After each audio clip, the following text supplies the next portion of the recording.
This was a question in response to our Coming Clean video. Mm-hmm.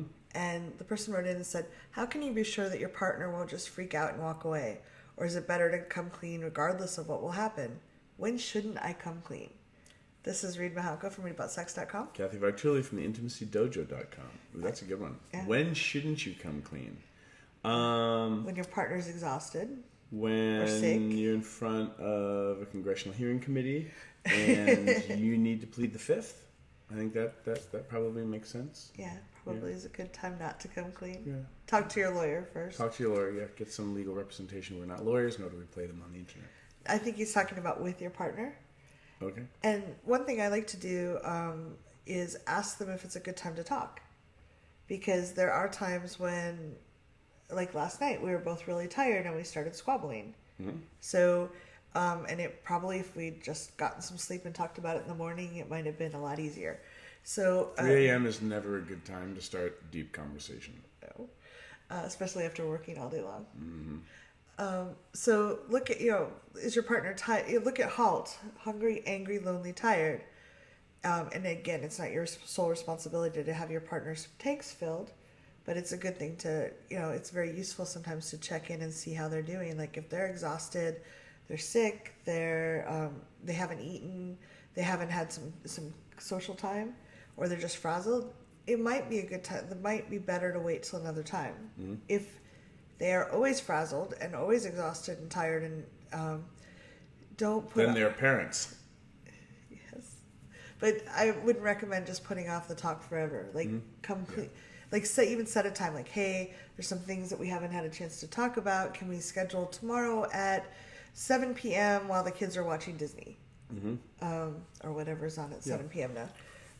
But think about it from the perspective of if you can't schedule a time to both show up to have big conversations, that's a great indicator that there's an area in your relationship that you both need to work on to be able to get to that place.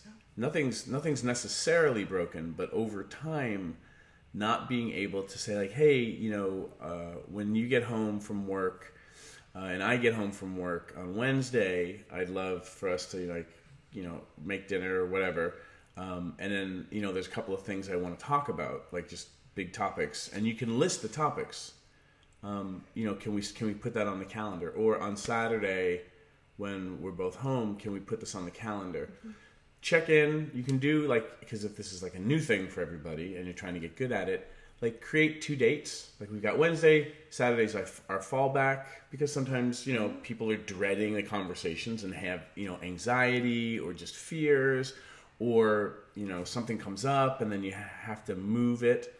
So maybe always plan a fallback just to relax your brains and understand it might take a while. And a while, I mean like a month or two of really getting good at this because you're building a new habit. Yeah. If you're in a relationship and you can't get to those big conversations, that's a really good flag. Get a coach, get a therapist. Yeah. And take a class like Relationship 10X. Yeah. And then, you might also want to, hire a therapist if you have the financial resources to practice your conversations with somebody who's a committed listener, who's also impartial, who, is not your best friend, who already hates your partner because they've always hated your partner. And how dare they not schedule that date? And it's not the end of the world. Yeah. But you need to have these conversations, I think. And my radical advice, if by having these conversations you realize that you two are not supposed to be together, find out soon. That was going to happen 20 years from now anyway, probably. Yeah. With you both being much more miserable. One thing I recommend too is figure out how, use it as an experiment. Say, it can kind of get you out of the trigger. Let's watch and see which way is the best way to talk about things.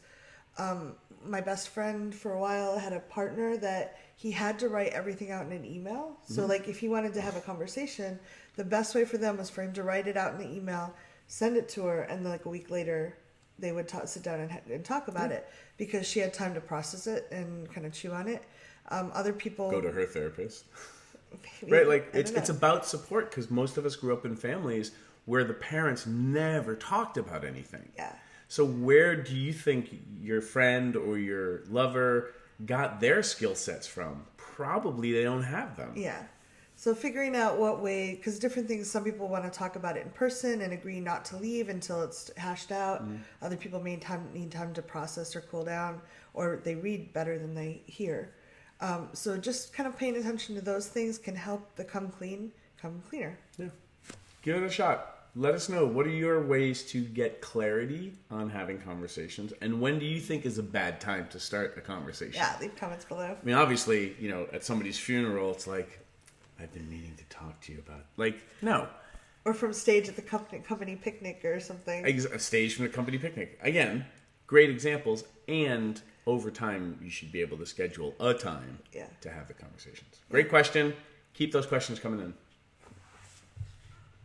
Thanks for tuning in, Sex Geek. If you would like to continue with the brain sex, do me a favor and click subscribe right here. If you'd like to watch me on social media, that's where you're going to go. Next video, maybe?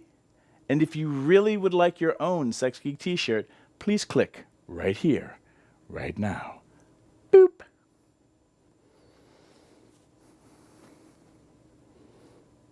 No, really,